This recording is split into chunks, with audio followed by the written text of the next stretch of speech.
Running a stake pool is actually quite hard. And for any stake pool that is starting out in the Cardano space right now, the competition is pretty tough. You have 2,800 or so pools that are active at the moment, and about only 500 are needed to actually work the network. So the competition is tough, but sometimes pure luck comes into play. And even a really small, tiny pool with zero pledge can actually make it and mint a block. So I have Ramam join me on this interview, and he is from ADAOZ stake pool, and he's going to share his little story about how he started his pool and how he got into the space as well. So here we go. Yeah, gotta do it like that. You've been listening to the Learn Cardano podcast. Joining me from ADAOZ stake pool, he resides in India and he has to be the luckiest stake pool operator alive. Probably, maybe, I don't know. Last week or the week before, I saw a tweet go out and his stake pool with a pledge of, correct me if I'm wrong, 0 and approximately 2,000 ADA, maybe 1,800 ADA. 1,500 ADA. Yep, okay. And you managed to mint a block. That's incredibly lucky. So, Ramam, please introduce yourself. Tell us a little bit about yourself and how you got into crypto and specifically Cardano. Yeah, thank you, Peter. So I'm Raman, a web developer by profession, and I am from India. So recently in Feb, I got my first salary by my profession, and in month of March, so I got $1,000, and I actually was looking to invest those $1,000 somewhere.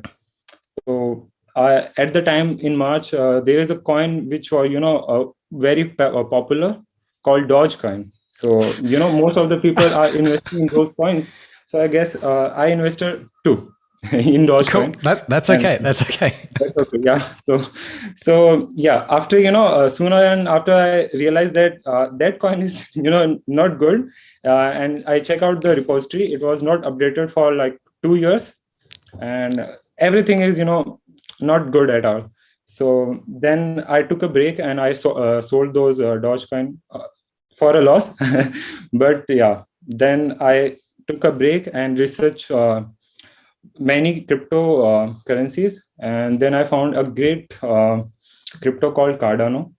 It was good. It was eco-friendly. It has research and going on, and it's great, and everything is perfect for Cardano. That's fantastic. That's an interesting story. So that was your first exposure to cryptocurrency, Dogecoin? Yeah. Yeah. Okay. All right.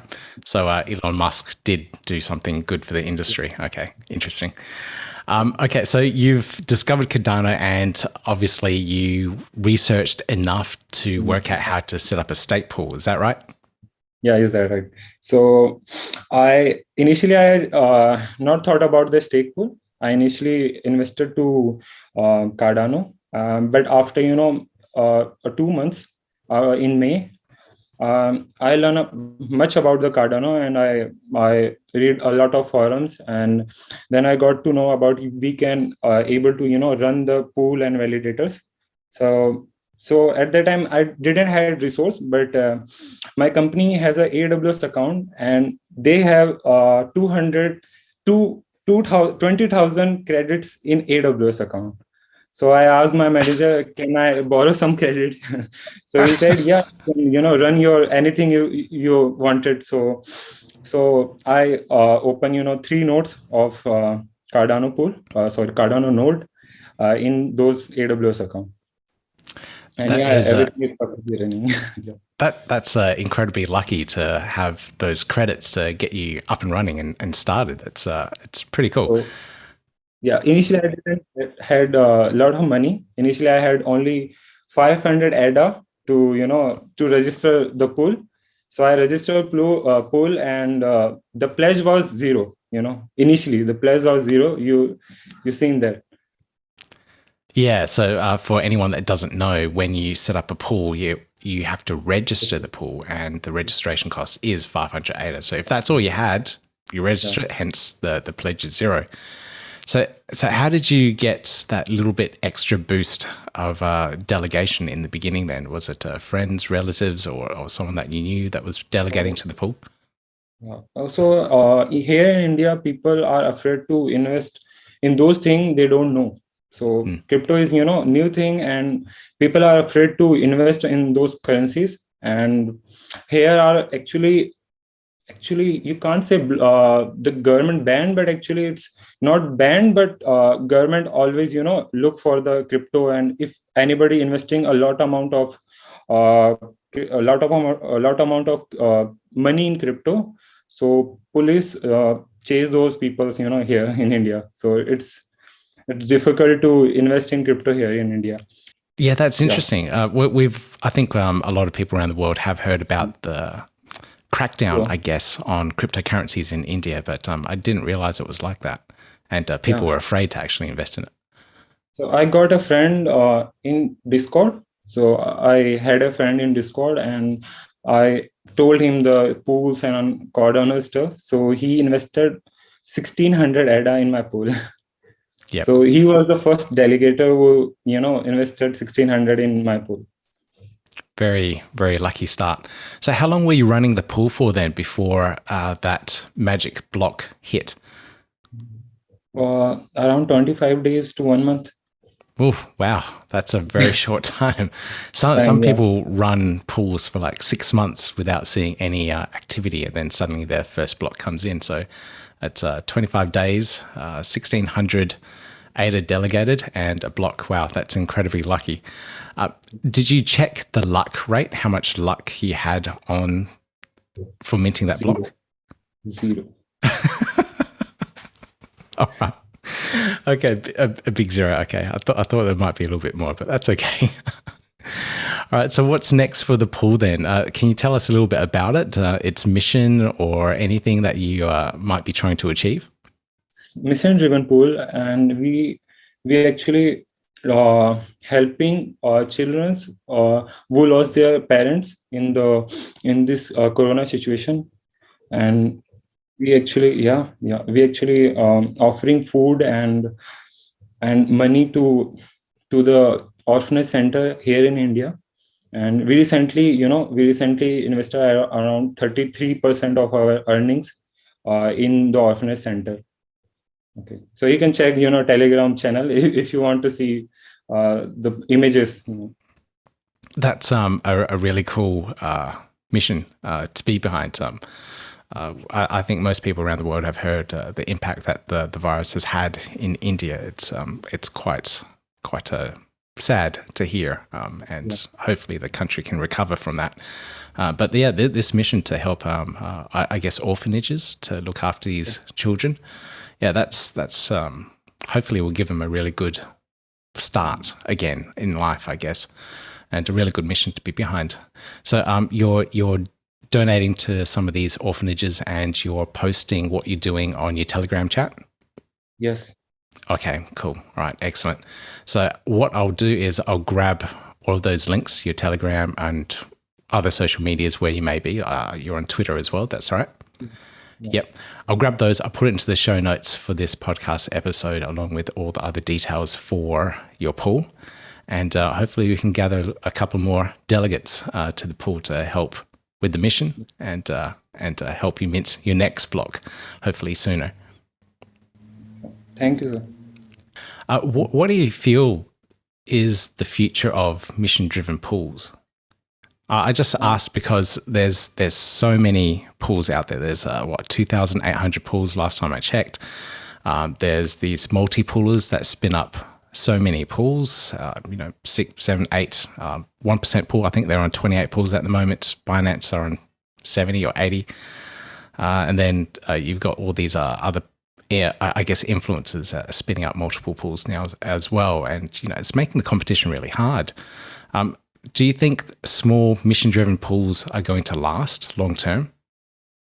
I guess yes. In future, when most of people will know about the crypto space and get to know about how things work in here, so I guess people will invest in those mission-driven pools instead of the famous pools. Yeah, okay. So start off from the famous ones and then move to the mission-driven ones.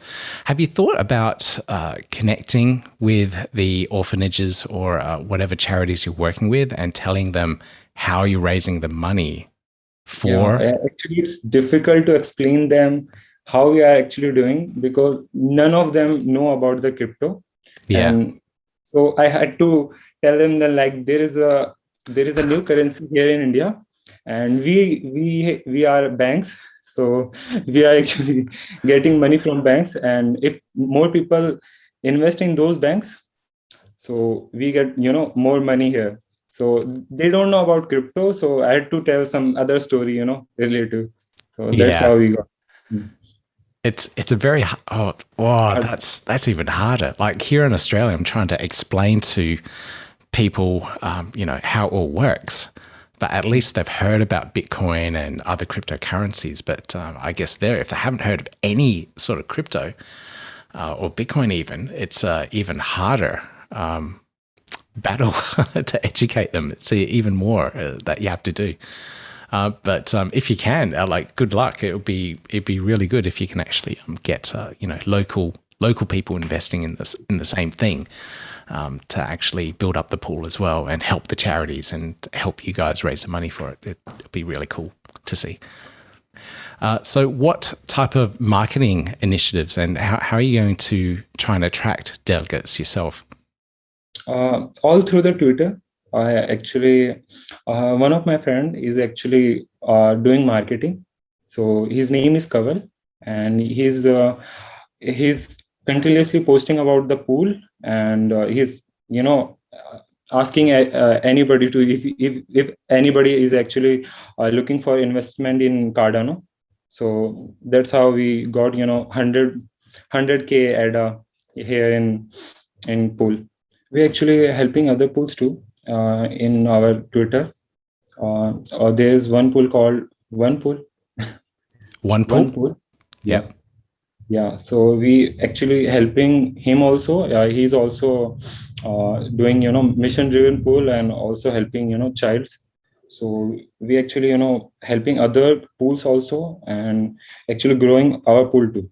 So that's how we are doing, and hopefully other community realize that those mission driven pools are actually doing good stuff, and helping others is the best way we can do. That's pretty cool. So it's good to see that it's growing for the little bits of marketing that you're doing and growing over Twitter. It's good to see that you're finally getting more delegates to the pool as well. It's by far the hardest thing for any stake pool operator to do. Is the marketing side of things.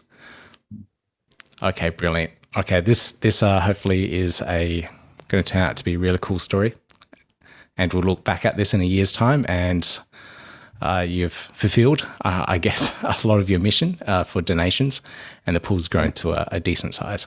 Okay, Ramam, thank you for joining me on the podcast episode, and we'll chat again soon. Yeah. Bye.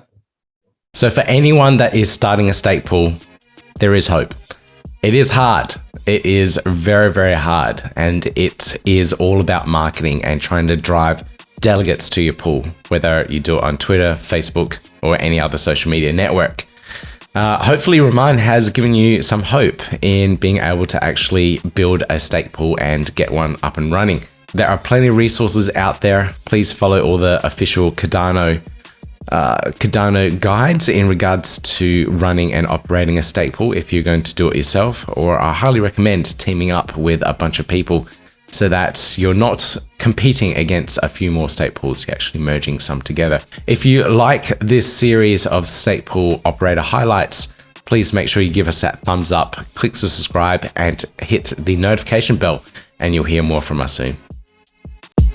Yeah, gotta do it like that. You've been listening to the Learn Cardano podcast. Gotta get it hype. Crypto is what we like, but this is not investment or financial advice. Gotta do your research, cause it's risky. We know it is. This show is educational and it's informative. Crypto's the future, really, it ain't no debate.